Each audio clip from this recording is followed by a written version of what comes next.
I'm a doctor who never wanted kids, but my husband promised to be a stay-at-home dad, but changed his mind after our baby was born, so we had a big fight. I, 36F, am a neurologist and I absolutely love my patients and my job. I believe there is no greater honor in life than being able to help others. The road to my medical degree was not easy, and it was paved with many rejections. I was a troubled teen in high school and I didn't get accepted into any colleges my senior year. I had to work my way up, starting with remedial classes at my local community college. When I finally got into medical school at 26, I was absolutely thrilled. I met my husband, 37M, in my third year of medical school. We have been married for 4 years now. My husband works in marketing, and I make 3 times his salary. From the beginning of our relationship, I was very upfront that I was unsure about having biological children. My dream was always to adopt from foster care, and my husband seemingly understood this. However, after his friend had a baby boy last year, he began to really press me on having children. I was initially very against this idea because I was just beginning my career. I wanted to wait a few more years before revisiting the topic of children. In August of last year, I found out I was unexpectedly pregnant due to a condom breaking during sex. I was initially considering an abortion, but after many heartfelt conversations with my husband, we decided to keep the baby, and he would quit his job and stay home until our daughter was old enough to start preschool. There were several factors that went into our decision to have him stay home with our daughter. I make significantly more money than him, so financially it just made more sense. I am in the first few years of my career as an attending physician.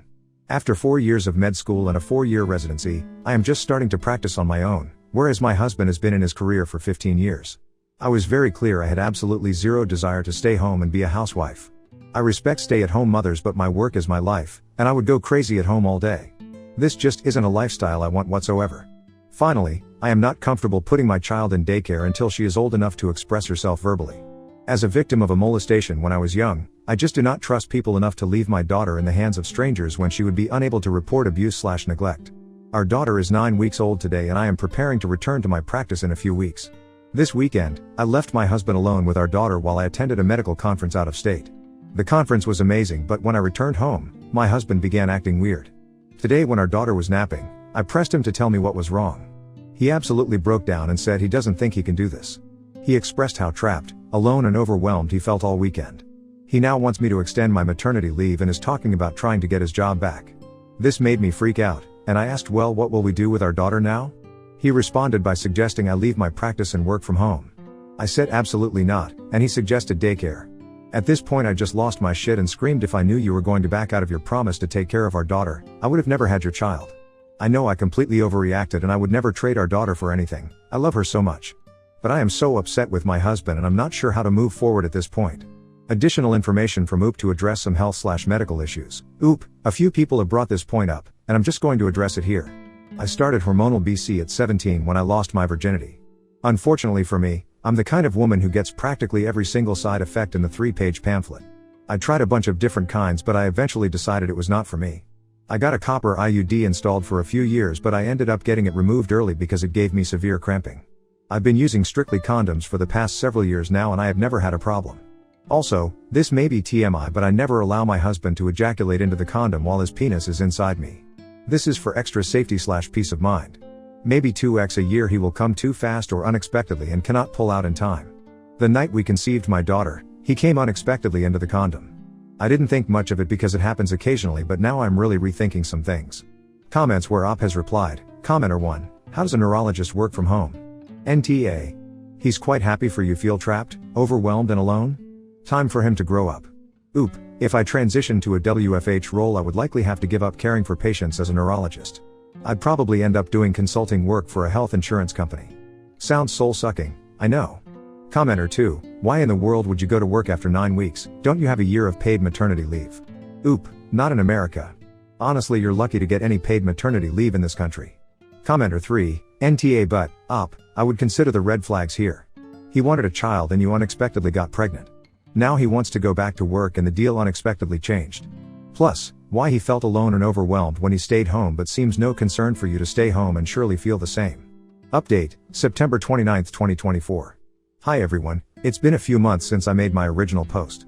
I did not expect my post to get so much attention, and I was frankly overwhelmed by it. Thousands of comments, and hundreds of DMs, and I even found my post screenshotted and uploaded on Twitter. To everyone who sent me kind and supportive DMs, thank you very much. I appreciate it more than you know. To those who sent me nasty DMs, criticizing me as a mother, You are part of the reason why 40% of female doctors go part-time or leave medicine altogether within 6 years of completing their residencies. Women can want a career and a family, like men have had for hundreds of years. This does not make us evil monsters. To those who sent me DMs seeking medical advice, I am not comfortable giving medical advice over Reddit, and I sincerely hope that you find the care you need. To those questioning why I was not on birth control, I addressed this more in a separate comment, but hormonal birth control does not work for every woman. Even board-certified OB-GYNs will testify to this. After trying my best with every birth control under the sun for nearly 10 years, I decided condoms and pull-out would be enough. Was this a stupid decision? Yes. But 40% of doctors are overweight, so we aren't always the best at taking care of our own health. Regardless, I have no regrets. I love my daughter and would not change a thing. Okay, now for the actual update. A few days after I made my original post, I realized how awful what I said to my husband was. No matter how upset I was, I never should have used our daughter as leverage in an argument. Even if I had to quit my job tomorrow and become a single mom, I would still do it for her because I love her more than anything and I would choose her every time. I still feel awful that I said this. It was truly a terrible thing to say. Another thing I dropped the ball on was not being more patient and accepting with my husband. For some context, my mother came from out of town to stay with us for the first 8 weeks after I gave birth. My husband did contribute greatly. I'd honestly say they both did 50% of the work with the baby for the first week or so while I recovered. After that, we split the work between the three of us. So, for him to go from 2 people supporting him to being on his own for a whole weekend in a matter of about 10 days was obviously a huge shock, and I should have realized this. His complaints about feeling trapped, overwhelmed, and alone are the exact reasons why I have no desire to be a SOM. Yes, we had a deal, but I should have given him space to express his concerns openly without me flipping shit. I stayed at my sister's with our daughter for a few days after the fight to give my husband some space. He would come to visit her every day during this period, but we agreed not to talk yet. When I came home, I apologized to him for mishandling the situation. To my surprise, he actually apologized too.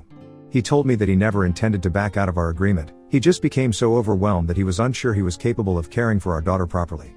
He apologized for giving up so fast and suggesting that I WFH. He told me that no matter what we decided to do, I should not leave my practice. At the end of his apologies, he said that he wanted to give being a stay-at-home dad another shot. We then had a very long conversation about how we would handle things from there. He told me that caring for our daughter was not the overwhelming part, it was trying to keep up with the cooking and cleaning that was difficult. So, we decided to hire a maid and buy one of those meal kit delivery services. He joined one of those new parent support groups to help reduce his isolation. 3 times a week, my sister-in-law has agreed to come over to babysit for a few hours so he can go to the gym or have some me time. I also told him that if at any point he feels like he can't be a SOD anymore, to please tell me. I made it very clear that while I would be slightly disappointed, I would be much more disappointed knowing that he was burnt out and upset while caring for our daughter. Since this, we've also taken steps to strengthen our marriage, going on date nights once a week. I don't yet feel comfortable leaving our daughter with anyone besides family, so most of these date nights include long walks while pushing her in the stroller or Netflix and takeout on the couch, but hey, it's been working. Addressing the whole poking holes in the condom thing. No, I do not think this happened. I honestly did not even bother asking my husband this. I felt that an accusation of this magnitude would be detrimental to our marriage, especially when it was already in such a fragile state. My husband has agreed to get a vasectomy, so we don't have any more happy accidents. He is scheduled for later this year, and we are abstaining from PIV until then. This whole situation has made me realize I needed to go back to therapy, and I have been seeing my therapist for about 6 weeks now.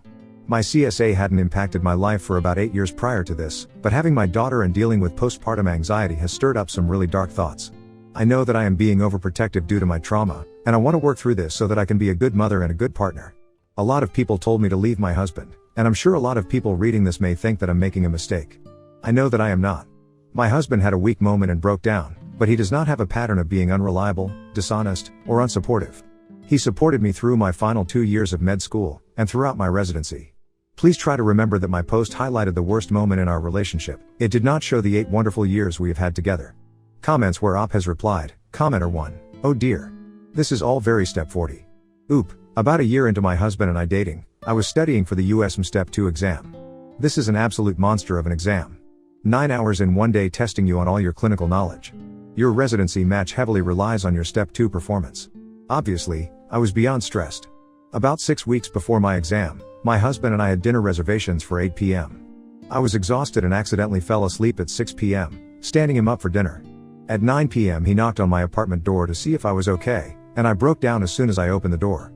All the stress and anxiety came flooding out. I was sobbing in his chest telling him that I could not finish medical school. He spent all night comforting me and he continued to be there for me the entire time. He brought me meals twice a day, so that I did not have to cook, did my laundry every week, ran my errands, took care of my cat, and gave me many back massages because I spent so much time hunched over my textbooks. He emotionally supported me the entire time. He never let me lose sight of my dream and did everything he could to help me through my difficult time. This is who my husband is, and now I am returning the favor. I am supporting him however I can as he makes this difficult transition into being Assad. Call me a Stepford wife all you want, but it's just not worth it to me to throw away my family over one horrible fight. Oop on if she will have any more kids, and if not, any procedures to be done. Oop. Nope. My husband is getting a vasectomy. Tried copper IUD for a bit, but it gave my horrible periods. I am so sick of family planning being 100% on women. I do not want to deal with the side effects of hormonal birth control for another 10 years when hubby has agreed to a quick outpatient procedure. Next story, proposed to my girlfriend and started planning our wedding. But then she suggested a threesome with her crush. So I cancelled our wedding. Now her family blaming me for. So, this is quite a long and sad story that I need to vent as is really hard for me to deal with so far. I, 24M, recently proposed to my now ex-fiancé, 23F, after 2 years of dating. We met by mutual friends at work.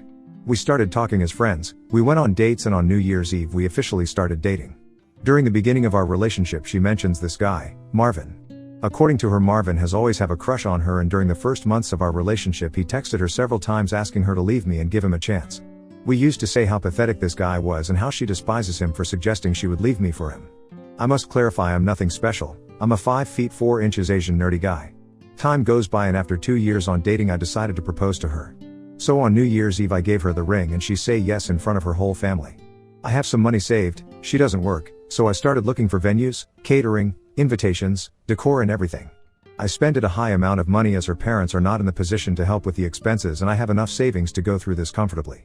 One day, while we're running errands we started talking about having a threesome. We are in our 20s so there's a lot of things we want to try. We discussed for a while on how we could find someone and she quickly says I have someone on mind. I asked who and say replies with Marvin. I know that was the first red flag, but I let it pass. I asked why him and she just answered she was sexually attracted to him. I asked about why she would say she hate him first and then choose him as her first option for a threesome and she replies is only a one-time thing. So I told her it was okay but we needed to talk later to set rules, limits, and I would like to talk to him personally before giving the green light. During the next couple of days she's acting really excited and she comes to me, show me hotels, and when are we going to meet with him and how exciting everything is. I told her we need to talk things first as is not as easy as it sounds and we need to have some limits. After that she calmed down for a day or two and starts to bring the subject up again. We reached a point where she insisted so much, and bring the subject up so many times I ended up saying to her that she either calm down or no threesome is going to happen. She apologized and mentions I was right but, something didn't feel right. That afternoon we were having a nap and while she was sleeping I went through her phone and I found how she was cheating on me with him for a couple months now. They have been meeting while I was working and she even sent them one of those BDSM tests you can find online to see if his kinks matched with hers.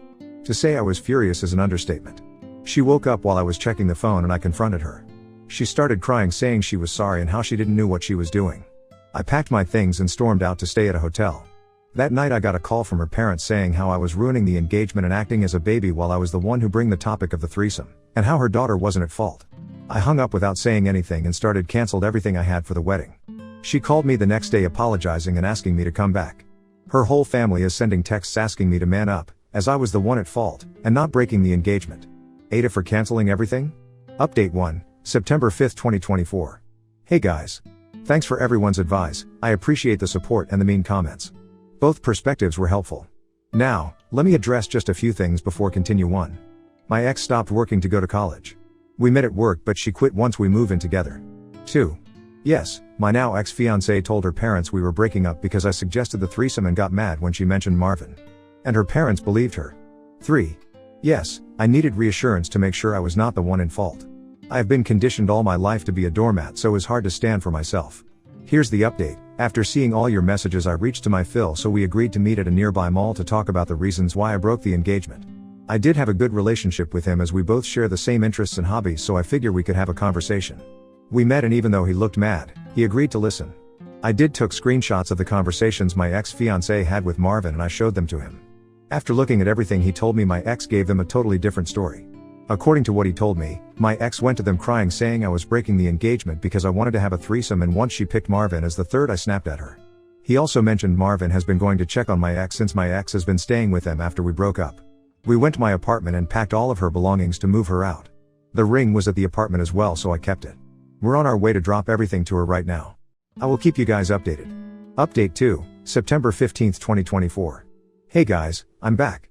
I know y'all have been waiting for this update. I had to create a new account because I got shadow banned on the other one. I apologize for the delay. So after picking my ex's belongings, me and my Phil drove to his house. The ride there was awkward to say the least. When we get there we walked in and we saw Mill, my ex, and guess who else? Exactly, fucking Marvin. They were all at the living room. My ex looked like she had been crying for a while. Marvin was hugging her and Mill was seated next to her with a box of tissues. My Mill saw me enter and started asked Phil what I was doing there. He responded, we all need to talk about the situation, and he came to clarify some things. We all sat down and Marvin was about to leave the room when Phil said, no, please stay. You're part of this too. Marvin sat down but you could see he was not holding well. His right leg was bouncing and he tried his best not to make eye contact with me or my ex. Phil started saying that I accepted to continue with the engagement, which made Mill and my ex smile. However, I had one condition. Marvin must show him his WhatsApp conversation with my ex to him. At that moment, I was shocked. I was about to argue, however I understood something. Most likely my ex had deleted the convo with Marvin, but there was a chance Marvin didn't. Marvin tried to protest but my Phil insisted and asked him to do this for her daughter. My ex and Marvin glanced at each other and my Mill was quiet looking at Phil. Finally after that Marvin stood up and left without saying anything else. My ex started crying again and my Phil told her to shut up. He said I had shown him screenshots of their conversations and he was disappointed to raise a cheating slut. Mill was in disbelief so I showed her the screenshots too. They both screamed at her how could she do something like that on top of lying to their faces. At the end my Phil went to unload her belongings in the driveway and told her to look for some other place to stay as she wasn't welcome there anymore. Phil apologized to me and told me he would like to keep in touch to make sure I was okay. I came back home after all of that happened feeling empty, NGL. I think it was the adrenaline wearing off. I got one call of my ex but I didn't answer it. I blocked the number and spoke with security at my building to trespass her if she comes by. I posted on FB and Instagram about what happened and made sure to post the screenshots of the conversation to make sure she cannot twist the situation with friends and family. I will get most of my money after canceling the venue, catering and other stuff, so I'm planning to move to another state. I got some STD tests done and I'm clean. And I'll be selling the ring to get my money back. So far that's the update. I don't think I will update any more on this but I want to thank everyone, good and bad comments. Hopefully everything goes better now.